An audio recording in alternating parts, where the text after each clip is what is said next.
আকাশ ছোঁয়া স্বপ্ন নিয়ে গত বছর বস্ত্র অধিদপ্তরের বাস্তবায়নাধীন Sylhet Sheikh Russel textile engineering college প্রকল্পে হিসাব রক্ষক পদে যোগদান করেন জান্নাতুল জাহান জুথি। বৃদ্ধ বাবা মায়ের দুঃখ দুর্দশায় ভরা জীবনের গ্লানি মুছে একটু হাসি ফোটাতে চেয়েছিলেন পরিবারের একমাত্র উপার্জনক্ষম এই নারী। কিন্তু সেই স্বপ্ন ভেঙে দিয়েছেন খোদ প্রকল্প পরিচালক নিরঞ্জন কুমার দেবনাথ। আমি আসলে চাকরি যাওয়ার ভয়ে বা চাকরিটা চলে যাবে এর জন্য আমি ওনাকে কমপ্লেন্ট তখন করি নাই। এই একটা ভয়ের জন্য যে উনি ওনার জব করুক, আমি আমার জব করি। যদি ওনাকে কোনোভাবে বুঝিয়ে ব্যাপারটা করে মান সম্মানের কথা চিন্তা করে ব্যাপারটা বলিনি, কারণ বেসিক্যালি কোনো কিছু হলে দোষটা মেয়েদের দিকেই আসে। কর্মস্থলে নারীর নিরাপত্তা নিশ্চিতে কঠোর অবস্থানে রয়েছে বর্তমান সরকার, কিন্তু সেসব তোয়াক্কা না করে শুরু থেকেই এই নারীকে উত্ত্যক্ত করতে থাকেন প্রকল্প পরিচালক। বিভিন্ন সময়ে হোয়াটসঅ্যাপে পাঠানো খুদে বার্তায় সেসব প্রলোভন এবং কুপ্রস্তাবের প্রমাণ রেখে দিয়েছেন এই নারী। অফিস রুম আমার হাত ধরে টানাটানি করা, তারপরে বাজে বাজে প্রপোজ দেওয়া, কথা বলা, অশ্লীল অঙ্গভঙ্গি ইত্যাদি এগুলো উনি করতে থাকে। তো আমি ওনাকে বারবার না করা সত্ত্বেও যখন আমি ওনাকে থ্রেট দিই যে আমি কমপ্লেইন করবো, কিছুটা সময়ের জন্য চুপ থাকি।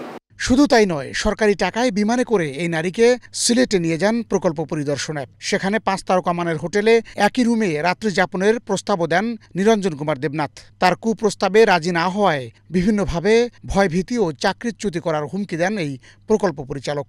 শেখ রাসেল টেক্সটাইল ইঞ্জিনিয়ারিং কলেজে স্থাপন সিলেট। তো উনি আমাকে কাজের কথা বলে সিলেটে নিয়ে গিয়ে এক রুম বিশিষ্ট একটা রুমে গ্র্যান্ড সিলেট 5 স্টার।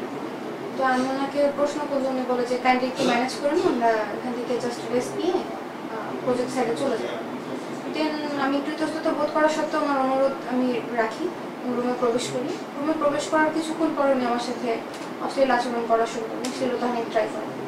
আমি কোনোভাবে ওনাকে ধাক্কা দিয়ে সরিয়ে আমি রুম থেকে বের হয়ে যাই এবং পরে হোটেল লবি অ্যান্ড গার্ডেনে অবস্থান করি উনি যতক্ষণ না পর্যন্ত রুম ত্যাগ করেন। উনি যখন প্রজেক্ট এরিয়া চলে যায় তারপরে আমি রুমে যাই এবং পরবর্তীতে আমি ঢাকা ব্যাক করি। এ নিয়ে মন্ত্রণালয় সহ বিভিন্ন দপ্তরে ভুক্তভোগী নারী অভিযোগ দায়ের করলে তা তুলে নিতে চাপ দেন নিরঞ্জন কুমার দেবনাথ। বিষয়টি সমাধানে ভুক্তভোগীর ভাইকেও অনুরোধ করেন তিনি। আমি এটা কোনো মিথ্যা কথা না, আমি দরকার হলে তোমার ওই শুনেন স্যার, জুথিও যত যাই হোক, জুথি কিন্তু একটা বাজে মেয়ে না। ও চাচ্ছে যে আপনার যদি না পারো তো সত্ত্বে যদি কোনো ক্ষতি না হয়, ও চাচ্ছে না। বিষয়টা কি একটা জিনিস মনে রাখবেন স্যার, ওর সাথে যে জিনিসটা হয়েছে এটা যদি পৃথিবীর অন্য কোনো জায়গায় হইতো, এতক্ষণে স্যার ওটার অ্যাকশনই অন্যরকম হইতো।